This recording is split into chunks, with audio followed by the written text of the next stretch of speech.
Buenas tardes, hermanos. Vamos a orar. Bendito Señor, gracias por lo que nos has permitido hoy. Gracias por la palabra expuesta en la mañana. Gracias ahora, Señor, por este tiempo que también nos permites tener de escuchar tu voz. Guíanos, danos fortalezas. Auxilia, Señor, para que nuestro oído pueda estar realmente atento a tu voz, que las distracciones que pueden presentarse continuamente no hagan que puedan perderse la bendición. Guíanos, Señor, hoy. Y al extender tu palabra, permítenos glorificarte y honrarte a ti. Lo pedimos, oh Señor. Amén y amén.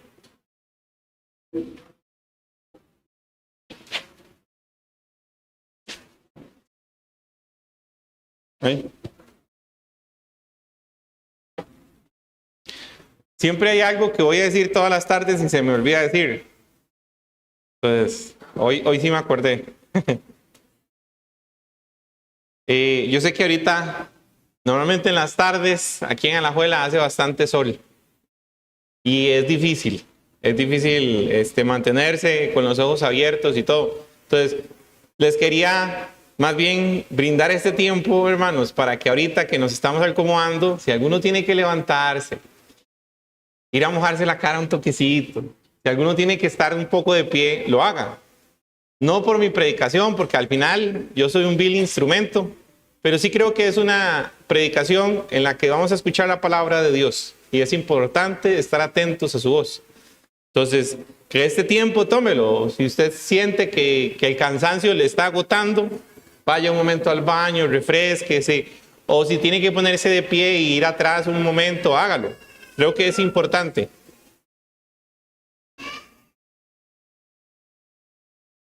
Santiago es, de verdad que una carta bien interesante. Santiago ha venido desarrollando un tema sobre la madurez espiritual. Como un fruto de la perseverancia en medio de las pruebas. En el capítulo 1 empezamos a ver toda esta secuencia. Luego la obediencia activa de la palabra. Nos habló sobre un creyente verdadero y un creyente falso. Luego nos habló en el capítulo 2 sobre el favoritismo, que es contrario al evangelio. El propósito práctico de las escrituras es hacernos espiritualmente más maduros. Y para lograrlo, revela la verdad a nuestras mentes oscurecidas por el pecado. Conmueve nuestras conciencias por el poder del Espíritu Santo y nos convence de nuestro pecado hasta el final de nuestra vida cristiana. Y sin embargo, al hacerlo nos corrige, nos sana, nos transforma, nos edifica y nos capacita para ser cristianos maduros. Y es una de las preocupaciones de Santiago. Este es el flujo argumental de la carta de Santiago. Como les he dicho, Santiago es una de las cartas más prácticas que al final el propósito de Santiago es no desligar más bien la teología a la práctica cristiana. Entonces, Santiago lo que ha venido haciendo continuamente es mostrando cómo practicar eso. Y de hecho, uno de los sentidos más esenciales es cómo usted practica eso dentro de la congregación. En la sección que vamos a leer hoy, que es Santiago capítulo 3, del versículo 1 al 12, funciona primeramente como una advertencia y al mismo tiempo como una radiografía del corazón humano. Santiago enseña que la lengua posee un poder desproporcional para dirigir vidas, para destruir comunidades y revelar la condición interna del alma. Es significativo que ubique este tema inmediatamente después de su exposición sobre la fe y las obras, mostrando que la lengua es uno de los indicadores más importantes de un creyente. Ya lo había dicho él en el capítulo 1, que una de las evidencias más fuertes para reconocer a un verdadero creyente es su lengua. Hace poco fueron las elecciones presidenciales, no acabamos de pasar nada. Y yo no sé si a ustedes les pasó, pero digamos, en algún momento era hasta difícil entrar a redes sociales. porque la cantidad de comentarios que existían acerca de un candidato era espantoso. O sea, usted un día podía decir, wow, este candidato está súper bien, y al otro día condenarlo porque le sacaban cosas que de verdad uno lo dejaba impresionado. Ahora, muchas de estas palabras sabemos que eran falsas, ¿verdad? Digamos, muchas de las noticias que se usan los llamados trolls para tratar de desprestigiar a una persona. Pero es exagerado, y en redes sociales, desde hace un tiempo para acá, desde que empezaron a levantarse el tema de los influencers y todo esto, les creemos más a una persona que se sienta sobre una cámara y pensamos que lo que está diciendo esa persona es verdad. Y de hecho ahora más bien lo que ha sucedido es que muchos países han empezado a condenar esto, ¿verdad? Por ejemplo, creo que en China, si no me equivoco, pusieron una ley que si usted quería ser influencer sobre cosas médicas, tenía que ser un doctor. Si no, no tenía sentido de que usted empezara a hablar de ese tema. El tema es que en redes sociales, esto es el pan de todos los días. Usted entra en redes sociales y a veces hasta llega un punto donde usted se siente hastiado de tanta información y que mucha de esta información es falsa. Hoy Santiago nos va a introducir a esto. Cómo la lengua en realidad tiene el poder para desacreditar a alguien, para destruir a alguien o hasta poder destruir una congregación. El mundo actual está marcado entonces por esas redes sociales, inmediatez digital y comunicación. Magnifica todos los peligros que Santiago va a abordar en este capítulo. Hoy más que nunca las palabras se publican con rapidez y sin reflexión.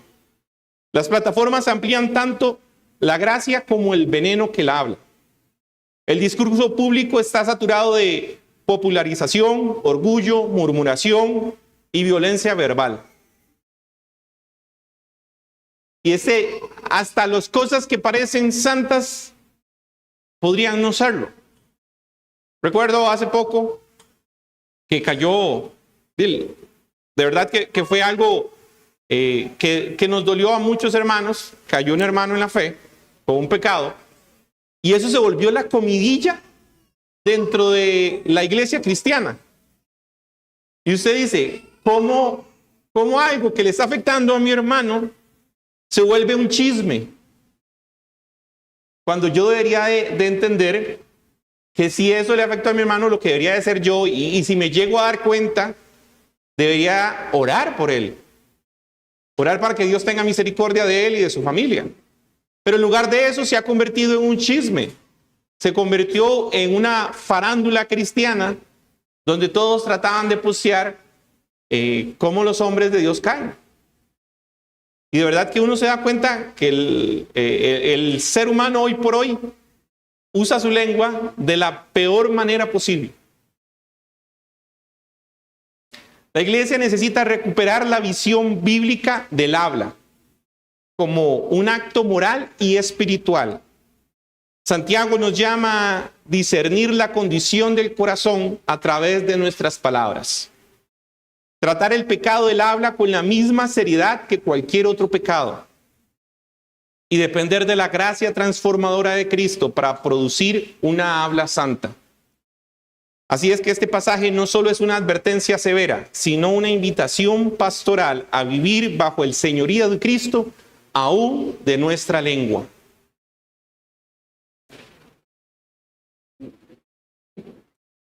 Los invito a abrir el capítulo 3 de Santiago a partir del versículo 1. Leemos hoy desde el versículo 1 hasta el versículo 12.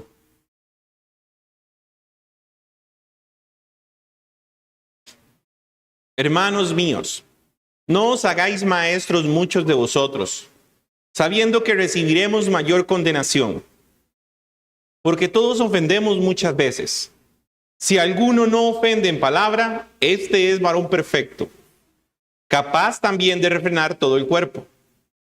He aquí, nosotros ponemos freno en la boca de los caballos para que nos obedezcan, y dirigimos así todo su cuerpo.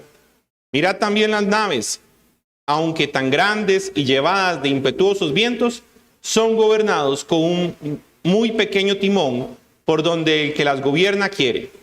Así también la lengua es un miembro pequeño, pero se jacta de grandes cosas. He aquí, cuán gran bosque enciende un pequeño fuego. Y la lengua es un fuego, un mundo de maldad. La lengua está puesta entre nuestros miembros y contamina todo el cuerpo, e inflama la rueda de la creación, y ella misma la inflamación por el infierno.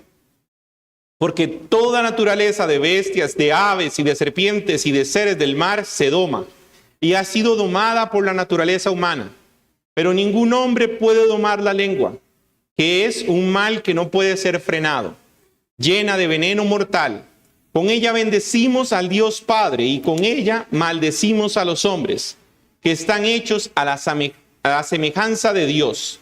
De una misma boca proceden bendición y maldición. Hermanos míos, esto no debe ser así. ¿Acaso alguna fuente hecha por una misma abertura, agua dulce y amarga? Hermanos míos, ¿puede acaso la higuera producir aceitunas o la vid higos? Así también, ninguna fuente puede dar agua salada y dulce. Leemos nuevamente el versículo 1 y 2. Hermanos míos, no os hagáis maestros muchos de vosotros, sabiendo que recibiremos mayor condenación, porque todos ofendemos muchas veces. Si alguno no ofende en palabra, este es varón perfecto, capaz también de refrenar todo el cuerpo. Santiago está abriendo una sección con un solemne llamado a la atención dirigidos a quienes desean y anhelan el oficio de maestro dentro de las iglesias. Eso infiere que existen muchos con deseos de ser maestros en esta época. Anhelan posiblemente un obispado, sin medir todas sus implicaciones. El término maestro no describe solamente un expositor ocasional, sino a alguien que ejerce influencia espiritual constante en la congregación. En el contexto judeocristiano del primer siglo, el maestro era el heredero de la autoridad en la sinagoga, donde su función era altamente honrada. Sin embargo, con esa honra venía un peso espiritual enorme. Sus palabras moldeaban las conciencias de muchos, guiaba interpretaciones bíblicas y podía edificar o desviar a toda la congregación. Por eso Santiago advierte que no muchos deben asumir ese rol sin una madurez necesaria, la humildad y sobriedad necesarias. Es fácil, hermanos, hablar muchas veces de cómo queremos o aparentamos ser sabios. Damos consejos con mucha sencillez. De hecho, yo recuerdo, y es algo que he hablado con mi esposa, que los primeros años de mi fe cristiana, uno se cree un teólogo, ¿eh? Y uno piensa que sabe todo. Y tras de eso, tras de que piensa que lo sabe, que en realidad no sabe nada, porque entre más profundice uno, más se da cuenta de lo insignificante que es acerca del conocimiento de Dios. El tema es que nos apropiamos de pensar que podemos dar consejos. Y yo le decía a mi esposa que yo por lo menos me arrepiento muchas veces de los consejos que di. Porque están muy plagados todavía de mi pecado y de muy poco conocimiento acerca de Dios. Entonces, es fácil hablar, es fácil dar consejos. Pero sin un entendimiento claro de la Escritura, simplemente pueden servir como un tropiezo a otras personas. Nuestras palabras afectan a otros y es cuando realmente empezamos a entender el peso que ellas tienen. Cuando podemos pensar y comprender que podemos destruir a una persona y es más, poder destruir su fe, desviarla. Realmente debemos meditar en el uso de nuestra lengua. Y es muy interesante que Santiago inicia con una advertencia sobre aquellos que quieren ser maestros. De nuevo, la condenación no es que haya muchos hombres que quieran ser maestros, sino que usted tiene que meditar la importancia y la responsabilidad que conlleva ser maestro. La inclinación del hombre es que le gusta ser visto y oído. Algunos dan sentido a que el estar en un púlpito podría hacerlo alcanzar grandes metas, que la gente lo vea, que la gente lo aprecie, pero pocos comprenden la responsabilidad. Primera de Timoteo, Pablo, hablando sobre los requisitos del obispado en el verso 6, capítulo 3, advierte que no hay que permitir que la iglesia le dé oportunidad a un neófito. No sea que envaneciéndose caiga en condenación del diablo. Santiago, por tanto, advierte que no seamos muchos maestros, nos dice, porque recibiremos mayor condenación. Años atrás leí con mi esposa un libro que nunca se me ha despegado de la mente y es El llamamiento peligroso de Paul David Tripp. Si alguno en algún momento tiene el anhelo y el deseo del obispado, le recomiendo que lea ese libro. Probablemente ese libro va a hacer que usted, si ese no es su verdadero llamado, evite ser un obispo. Cuando usted profundiza en la lectura, va a darse cuenta que aquellos que anhelan el obispado tienen más responsabilidades de lo que se piensa. Ya por solamente el nombre del título, llamamiento peligroso, debería hacernos un clic. Algo nos quiere decir Paul David Tripp al decir que el obispado es un llamamiento peligroso. Son cosas que a veces nos gusta. Nos gusta ser escuchados. Nos gusta tener un título. Y nos gusta que se nos admire por algo. Pero definitivamente muchas veces no comprendemos toda la responsabilidad que viene detrás de eso. Eso también me hace pensar mucho en 2 de Pedro 2:1. Pero hubo también falsos profetas entre el pueblo, como habrá entre vosotros falsos maestros, que introducirán encubiertamente herejías destructoras, y aún negarán al Señor que los rescató, atrayendo sobre sí mismos destrucción repentina. Es claro el mensaje que Santiago está diciendo, porque no solamente aparece una vez en la Escritura.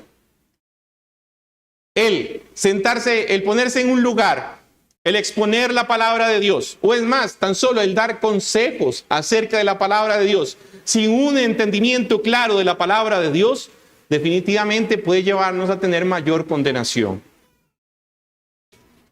También Jesús habla de esto en Mateo 18, del 6 al 7.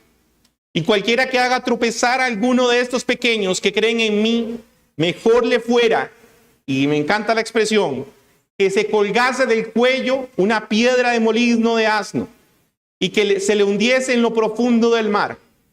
Ay del mundo por los tropiezos, porque es necesario que vengan tropiezos, pero ay de aquel hombre por quien viene el tropiezo. Entonces Santiago va a introducirnos a hablar de la lengua, pero lo hace de manera magistral, dándonos primeramente una advertencia.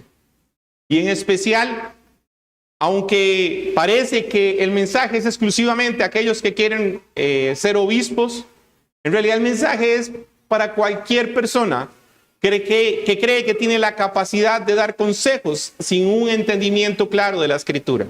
Hermanos, debemos de cuidarnos en esto. El consejo no puede ser según nuestra propia opinión. Para eso se invita constantemente a la iglesia que escudriñe y entienda la Escritura. Porque nuestros consejos deben ser conforme a lo que el Señor ha establecido. Inmediatamente después, Santiago en el verso 2 confiesa con una honestidad pastoral que todos tropezamos, especialmente en el uso de la lengua. El verbo tropezar comunica la idea de fallar repetidamente. La lengua representa el campo donde más fácilmente se manifiesta la fragilidad del corazón humano. Para Santiago el hablar no es un acto neutro, revela lo que hay en el corazón. Y por eso añade que si alguien no tropieza en lo que dice, ese es un hombre perfecto, íntegro, completo, pues ha dominado su propia lengua. Eso significa que si usted logra dominar su propia lengua, dice Santiago, usted puede dominar todo su cuerpo. El tema es que a la manera en que lo está expresando, nos damos cuenta que es imposible para nosotros tratar de dominar nuestra propia lengua. De hecho, lo expresa. Quien domina su propia lengua es un hombre perfecto. La pregunta sería, ¿aquí hay algún hombre perfecto?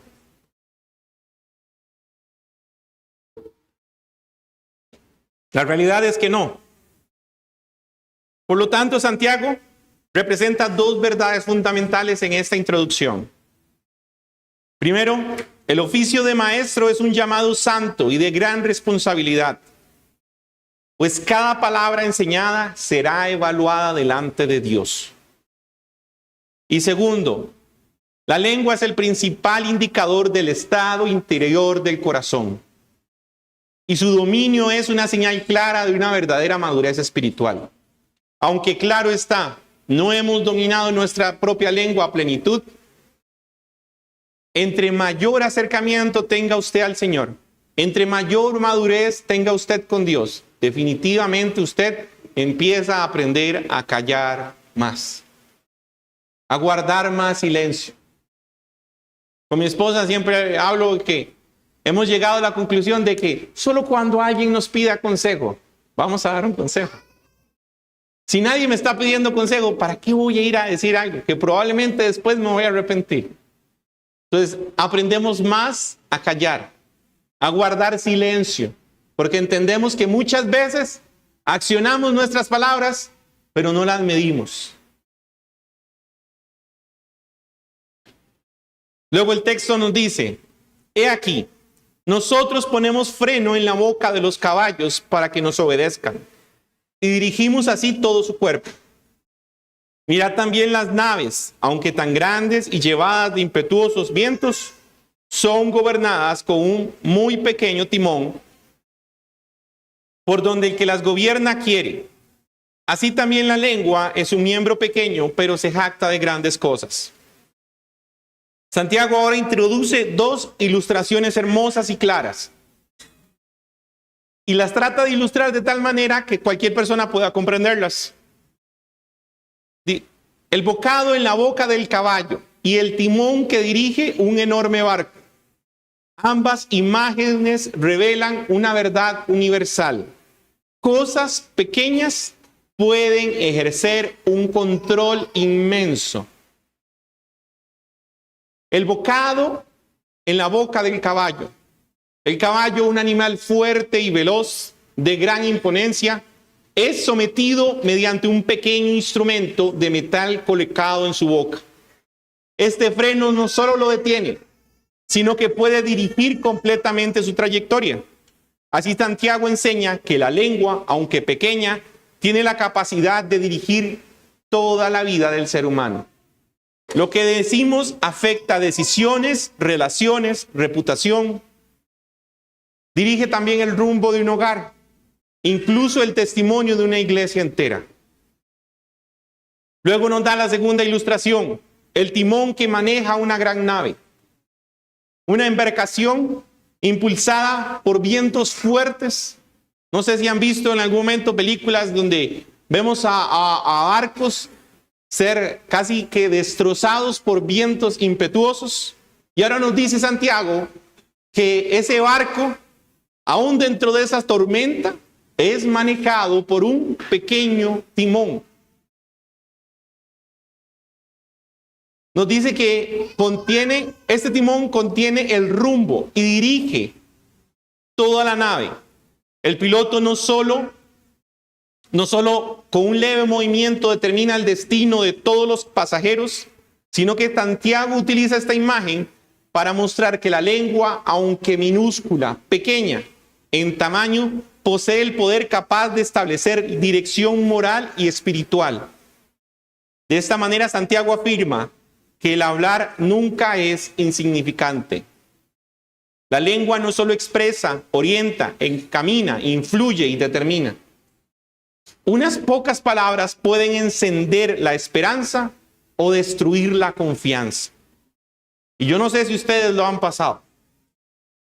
Uno llega a hablar con una persona esperando que le dé una respuesta positiva. Y este hermano, tal vez sin pensarlo mucho, dice algo que lo desinfla totalmente a uno. O uno mismo se ha dado cuenta que a veces cuando da un consejo, en lugar de ayudar a esta persona, la termina destruyendo. Nuestras palabras tienen más peso y poder de lo que podemos pensar. Hermanos, todos tenemos un Dios santo y poderoso y a Él acudimos por consuelo. Él es siempre nuestra esperanza. Pero eso no desecha que la comunión con los santos afecta la vida cristiana. Cada palabra que nos expresamos domingo a domingo afecta nuestras relaciones. Muchas veces no medimos lo que decimos. Sale de nuestra boca tan natural que vemos cómo puede afectar a otros. Hermanos, y con sinceridad dentro de la iglesia he escuchado muchos comentarios que de verdad a veces lo han amargado a uno. Porque seguimos siendo humanos y seguimos siendo imperfectos. Así que los comentarios nos afectan. Aquel que diga que no les ha afectado por un comentario es mentiroso. El corazón puede ser afectado por unas palabras. Con estas ilustraciones, Santiago establece la base para su próximo argumento. Si la lengua puede dirigir, también puede destruir cuando se usa irresponsablemente. El texto continúa diciendo: he aquí, cuán gran bosque enciende un pequeño fuego, y la lengua es un fuego, un mundo de maldad. La lengua está puesta entre nuestros miembros y contamina todo el cuerpo, e inflama la rueda de la creación, y ella misma es inflamada por el infierno. Porque toda naturaleza de bestias y de aves y de serpientes y de seres del mar se doma, y ha sido domada por la naturaleza humana. Pero ningún hombre puede domar la lengua, que es un mal que no puede ser refrenado, llena de veneno mortal. Santiago ha sido bastante enfático en cómo llamar a la lengua. Veneno del infierno. Es una maldad. Es algo que contamina el cuerpo. Santiago está intensificando ahora el argumento. Introduce imágenes aún más severas sobre la lengua y cómo puede ser usada para destruir. En los versículos anteriores nos habló de manera positiva y ahora nos trae a la luz el opuesto. Antes nos subrayó su capacidad de dirigir. Aquí expone su poder devastador para destruir. Cuán gran bosque enciende por un pequeño fuego. La metáfora del fuego es una de las más vividas en toda la Escritura. Un pequeño chispazo, una sola palabra imprudente, un comentario malicioso, una insinuación venenosa puede desencadenar algo desastroso. Relaciones quebradas, matrimonios separados, iglesias destruidas por un comentario. Así como un pequeño fuego devora bosques enteros, la lengua sin control arrasa relaciones, reputaciones y familias. Y es aquí donde debemos hacer el primer detenimiento. Entendamos qué tan mordaz es nuestra lengua. Yo personalmente he visto familias destruidas, desgarradas por el uso de la lengua. Y lo más impresionante de esto es que no meditamos lo suficiente en ellas, porque todavía seguimos actuando. Hablamos sin meditar lo suficiente. Respondemos inmediatamente. No sé si les ha pasado, cuando se acerca una persona y habla con ustedes, La persona ni siquiera ha terminado de formular su oración y usted ya tiene 5 o 10 respuestas a eso. Ni siquiera ha dejado que termine su oración y usted ya tiene 5 o 10 respuestas que darle. Y lo peor, de esas 5 o 10 respuestas, da la peor respuesta de todas, porque no meditó lo suficiente que responder. Nos gusta hablar. Y yo siento que es un mal, especialmente de los hombres. Por eso siempre cometemos errores con nuestras esposas. Hablamos más de lo que deberíamos de hablar.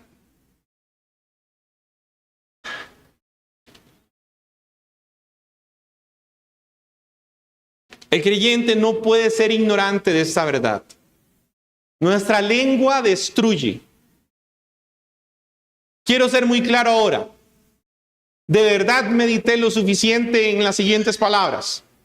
La murmuración es un pecado nefasto, deplorable y abominable en la iglesia, porque constituye un ataque directo contra la autoridad que Dios ha establecido. Y por lo tanto es rebelión contra Dios mismo. Así lo vemos, por ejemplo, en el caso de Aarón y María, quienes murmuraron contra Moisés. Ellos creyeron levantar una crítica contra un hombre, pero Dios lo interpretó como una murmuración a su persona. Él lo tomó como el mayor desprecio que estuviera haciendo Aarón y María contra Moisés. Dice la Escritura, se encendió la ira de Jehová. Esto a mí debería de traerme un temor, porque Dios no vio como que fuera un ataque a Moisés. Él fue y entendió que Aarón y María atacaron la integridad de Dios mismo.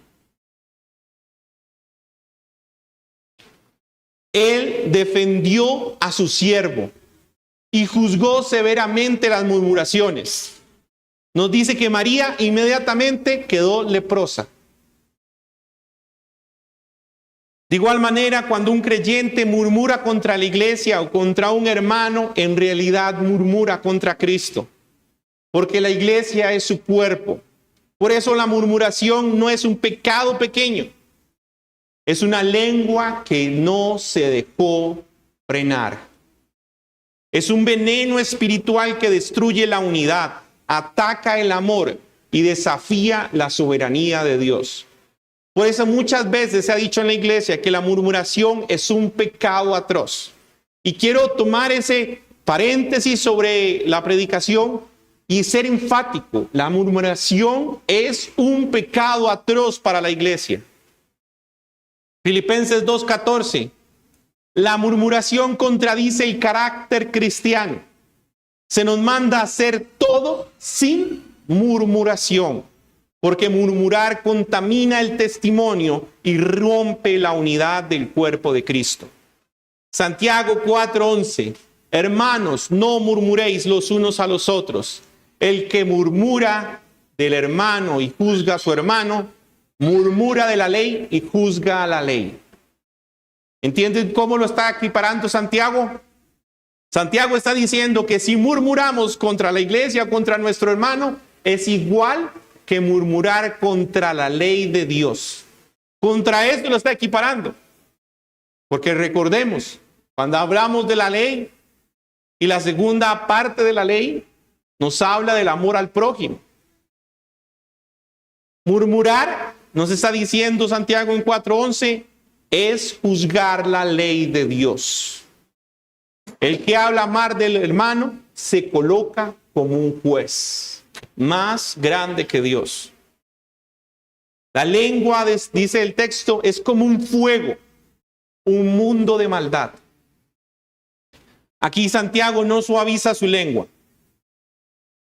Llama a la lengua un fuego, un mundo de maldad, corrupta por todo el cuerpo, incendiaria del curso de la existencia y encendida por el infierno mismo. Con esto enseña que la lengua puede convertirse en un agente activo del mal. No solo destruye externamente, sino contamina internamente. Su influencia puede propagarse en todas las esferas de la vida. Su origen, cuando no está bajo el dominio de Dios, participa del mismo espíritu de rebelión del infierno. Este versículo subraya que el problema de la lengua no solamente es moral, es espiritual. No se trata solo de malos hábitos verbales, sino de un corazón que necesita redención. Así como todas las partes del cuerpo, nuestra lengua ha sido corrompida por el pecado. Ella también necesita ser regenerada. Nuevamente les hago hincapié. Santiago nos está hablando de la madurez espiritual, de esto trata la epístola. Nos habla sobre la relación en la comunión con hermanos, sobre el no hacer acepción de personas, pero ahora también nos habla cómo nuestra lengua debe ser domada y dirigida por Dios, y también debe ser domada en nuestra relación congregacional. Luego nos dice, ninguna criatura puede domar la lengua. Santiago contrasta la increíble capacidad humana para domar bestias salvajes. Dice, el hombre puede domar cualquier bestia. Póngale adelante cualquier bestia y él la puede domar, pero no puede domar su propia lengua.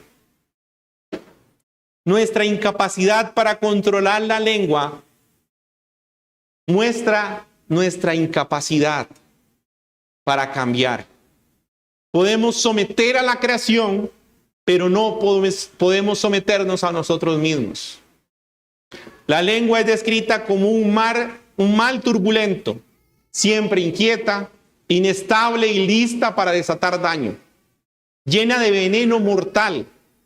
Sus efectos pueden matar el gozo, la paz, la comunión y la confianza.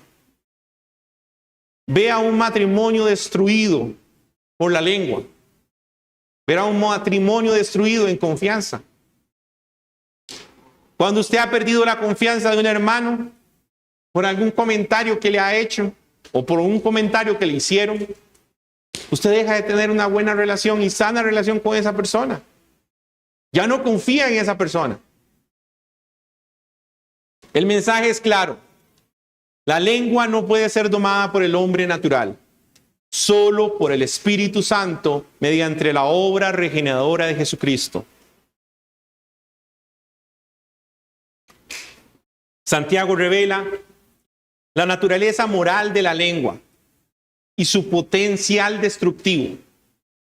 Sin la intervención divina, nuestras palabras tienden al orgullo, la crítica destructiva, la mentira, la ira y, por supuesto, la murmuración. Este retrato prepara el camino para el siguiente texto. Santiago nos va a exponer sobre la incoherencia espiritual de quienes usan la lengua para bendecir a Dios y al mismo tiempo para maldecir.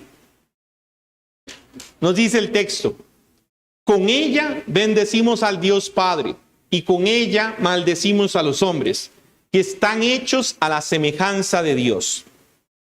De una misma boca proceden bendición y maldición. Hermanos míos, esto no debe ser así. ¿Acaso alguna fuente hecha por una misma abertura agua dulce y amarga? Hermanos míos, ¿puede acaso la higuera producir aceitunas o la vid higos? Así también ninguna fuente puede dar agua salada y dulce. Santiago ahora está llevando el argumento a un punto culminante. Quiere exponer la contradicción moral que puede existir en la lengua. De nuevo, no solo es una manifestación del habla, es una manifestación de un mal entendimiento y una mala comprensión de Dios en nuestros corazones. Nos muestra la inconsistencia. Después de describir su poder destructivo, ahora denuncia la hipocresía que puede brotar de una misma boca. ¿Cómo puede producir una boca palabras de adoración a Dios y al mismo tiempo desprecio a otra persona? Es simplemente inconsistente bendecir a Dios y maldecir a mi hermano. Con ella bendecimos al Señor y con ella maldecimos a los hombres. Aquí Santiago señala una realidad profundamente perturbadora. La lengua puede pronunciar la mejor doxología elevada y al siguiente proferir las palabras más hirientes y humillantes y despreciativas de una persona. Esta es la contradicción esencial en el corazón humano. Un corazón que no ha sido sometido totalmente a la soberanía de Dios. La gravedad de este pecado se intensifica cuando Santiago añade que estos hombres han sido hechos a la imagen de Dios. Y esa es la mejor ilustración que puede llevarnos a ser Santiago. Él no solo nos está diciendo, como creyentes, usted no tiene la capacidad de hablar mal de otra persona. No solo de su hermano, de cualquier persona. Por solo un simple pero gran contexto. Todo ser humano es hecho a imagen de Dios. Ese es el simple hecho. Ahora, la pregunta es, si no lo puedo hacer con aquellos que ni siquiera son creyentes, ¿cómo me atrevería yo a hacerlo de aquel que no solamente lleva la imagen de Dios, sino ahora lleva la imagen de Cristo por haber sido redimido por su sangre? Por lo tanto, el creyente no solo no tiene la capacidad de maldecir a cualquier persona, ya que es imagen de Dios, sino mucho menos puede maldecir a su hermano. Maldecir al prójimo no es simplemente una ofensa, es un acto de desprecio a aquel cuya imagen representa. Luego nos dice el texto, de una misma boca procede bendición y maldición. Hermanos míos, esto no debe ser así. El tono es pastoral de Santiago. Santiago no está hablando con no creyentes. Lo repite 2 veces. Hermanos míos. Él está hablando con sus hermanos. Él está dando un consejo importante a los hermanos en la fe. Él no está hablando de no creyentes. El no creyente no puede del todo refrenar su lengua. Pero el creyente, por la obra regeneradora de Cristo, sí debe aprender a refrenar su lengua. Y por eso lo hace y lo enfatiza. Hermanos míos, hermanos, usted y yo aquí, es a quienes Santiago está hablando. Usted y yo debemos aprender a refrenar nuestra lengua. Debemos aprender a poner freno a ello. No podemos seguir dejando que ella utilice nuestros miembros, que contamine a la iglesia. Él está ya haciendo un llamado urgente y una coherencia espiritual. No es un consejo moral, es un mandato arraigado en la naturaleza mismo del discipulado cristiano. El creyente regenerado por el Espíritu Santo ha sido llamado a reflejar una unidad entre lo que cree y lo que habla. Es una contradicción verbal poder yo alabar a Dios y maldecir a alguien. Las ilustraciones naturales que nos muestra Santiago, fuentes, higueras, vides. Santiago está apelando ahora una lógica de la naturaleza para mostrar lo incongruente que es esto. Una fuente no puede producir agua dulce y amarga. La higuera no puede dar aceitunas y la vid no puede producir higos. La enseñanza es clara. La producción natural es interna.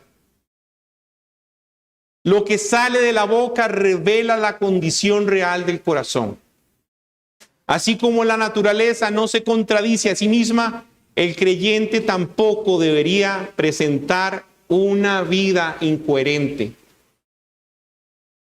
Y eso también representa la gloria del Hijo. Porque solo cuando hay una verdadera regeneración es que el hombre natural, que naturalmente peca, ahora rechaza su naturaleza. Es por tanto que cuando el hombre habla mal contra su hermano, ahora debe rechazar esa naturaleza, porque ha sido transformado, renovado por la obra del Señor Jesucristo. Como dice el Señor, ha nacido de nuevo y su naturaleza ha sido transformada y su lengua es parte de esa renovación. No es que mi cuerpo ha sido renovado, no es que mi mente solo ha sido renovada, aún mi lengua ha sido renovada. Yo siempre he dicho, Dios es tocante en toda la vida del ser humano. Aunque puede ser que no sea explícito en cada área, definitivamente Él toca toda área del ser humano. Y la lengua no es una excepción a ella. Santiago revela que el problema del habla no es solo verbal, sino espiritual. La lengua no es autónoma. Expresa lo que somos y expresa lo que hay en nuestro corazón. La solución no consiste solo en técnicas de comunicación. La solución no es cambiar la forma de expresarme. La solución solo puede ser la obra de Cristo en nosotros.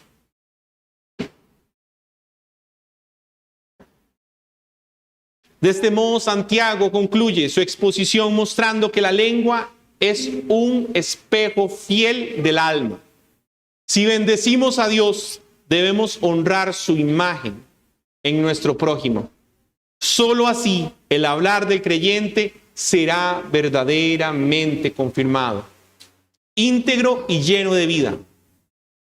Santiago nos ha conducido por un recorrido profundo y confronta acerca del poder de la lengua, su íntima relación con el estado del corazón humano.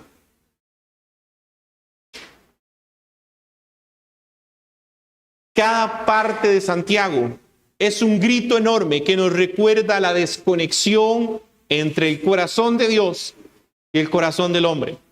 Y sé que probablemente lo han dicho en cada uno de los sermones de Santiago, pero lo volveré a repetir. Santiago nos está mostrando esto. Santiago está tratando que nos seamos transformados.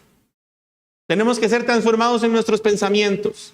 Tenemos que ser transformados en el conocimiento de Dios.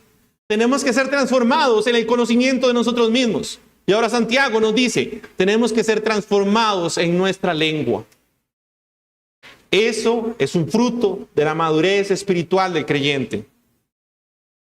A través de estas advertencias, de estas imágenes, Santiago ha demostrado que nuestro hablar no es un mero asunto de cómo nos comunicamos, sino un indicador de nuestra vida espiritual. Santiago establece 3 verdades centrales. La lengua posee un poder desproporcionado, capaz de dirigir o destruir, de edificar o arrasar la vida espiritual.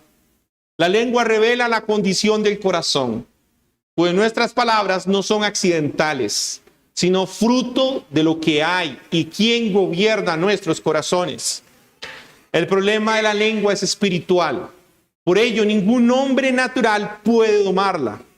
Solamente el Espíritu Santo puede permitirnos domar la lengua. Todo el pasaje apunta a una realidad mayor. El creyente ha sido llamado a vivir consistentemente con su fe en cada parte de su cuerpo, y su lengua no está ajeno a ella. Santiago nos invita a examinar seriamente nuestro hablar. Este examen no es opcional, es urgente y es necesario. El cristiano maduro se arrepiente de hablar, en especial cuando ha herido o cuando ha dividido o cuando ha contaminado a alguien. El cristiano verdadero busca que sus palabras sean gobernadas por el amor de Dios, la verdad y la misericordia. El cristiano verdadero reconoce su incapacidad y corre a Cristo con dependencia. El cristiano verdadero cultiva un corazón sometido al Señor, sabiendo que de ese corazón debe brotar agua viva. Como congregación, este pasaje nos debe confrontar, abandonar toda forma de murmuración, crítica destructiva, maldiciendo o teniendo una doble moral, y convertirnos un pueblo que agrada a Dios aún con cada palabra que sale de nuestra lengua. Pero el creyente tiene esperanza. Esa esperanza no se encuentra en una disciplina personal, sino solamente en Cristo Jesús. Juan 1:1 nos dice, el apóstol emplea un término, la palabra logos, para describir la naturaleza eterna y divina del Hijo. Logos significa palabra, pero no en el sentido simple de una palabra o sonido, sino una palabra activa, reveladora y creadora. Dios hablando a sí mismo y manifestándose. En español, la mejor traducción que se puede utilizar es la palabra verbo.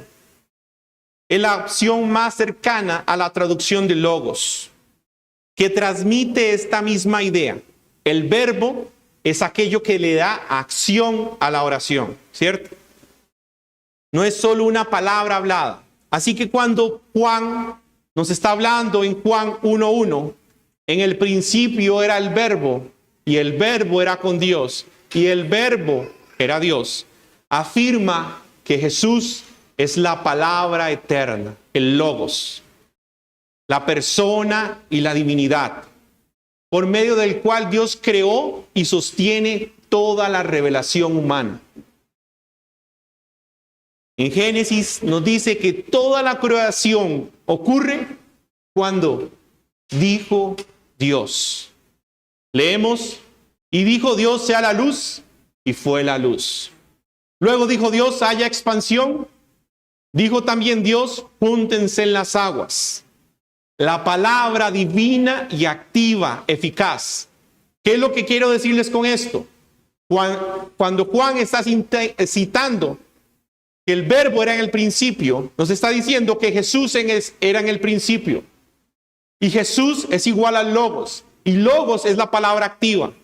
Quiere decir que cuando leemos en el Antiguo Testamento y Dios dijo, es Jesús actuando. Eso significa eso. Por eso dice Juan que Jesús está en la creación. Él es la creación. La palabra divina y activa está actuando. Trae todo a la existencia. Juan 1:3 afirma que todas las cosas fueron hechas por medio de Él, conectando la palabra creadora del Antiguo Testamento. En los profetas leemos, vino la palabra de Jehová. De nuevo, la palabra logos significa Jesús está siendo mostrado. Cada vez que un profeta dijo, vino la palabra de Dios, significa Jesús es el que se está representando, la palabra viva. Esa expresión nos indica no un mero mensaje, sino la autorrevelación del Mesías, anticipando la obra del Hijo reveladora. Juan 1:14 dice que el verbo se hizo carne. La palabra eterna en el Antiguo Testamento ahora se hace visible en el Nuevo Testamento, tomando forma humana. Cristo, el verdadero logos, visible, tangible y personal. Hebreos 1, del 1 al 2 nos dice, declara que Dios, que habló por profetas en el pasado, ahora habla por el Hijo, mostrando que Jesús es la palabra suprema y completa de Dios. Santiago enseña entonces que la lengua humana es indomable, inconsistente y destructiva. Pero el creyente no depende de su propio control ni su fuerza de voluntad. Su esperanza está en Cristo, el Logos, la palabra perfecta. La palabra divina que creó todas las cosas. Habló en el Antiguo Testamento, se encarnó en el Nuevo. Solo la palabra perfecta puede transformar nuestra lengua imperfecta. La lengua humana es inestable. La palabra de Dios hecha en carne es estable, es pura, es poderosa para renovar el corazón podrido por el pecado. El pasaje nos llama a responder con humildad y acción, examinando nuestro corazón, pidiendo a Dios dominio de nuestra lengua, pero teniendo esperanza que el Logos que actuó también actúa en nuestros corazones. Vamos a orar. Padre bondadoso, acudimos a ti, Señor. Acudimos al Logos, al Verbo, aquel que nos enseña con su forma de actuar y de vivir cómo dominó su propia carne. Al Logos que se representó en el Antiguo Testamento y que con su palabra creó todas las cosas. Al Logos que nos reveló la Escritura que ahora tenemos en nuestras manos. Enséñanos, Señor, a que nuestra lengua sea domada por la gloria de Cristo. Trata, Señor, con nuestro pecado y enséñanos, oh Dios, a callar. Enséñanos, Señor, a comprender más de ti y que nuestras palabras sean tus palabras. Ayúdanos, oh Señor. Lo pedimos en el infinito nombre de nuestro Señor Jesucristo. Amén.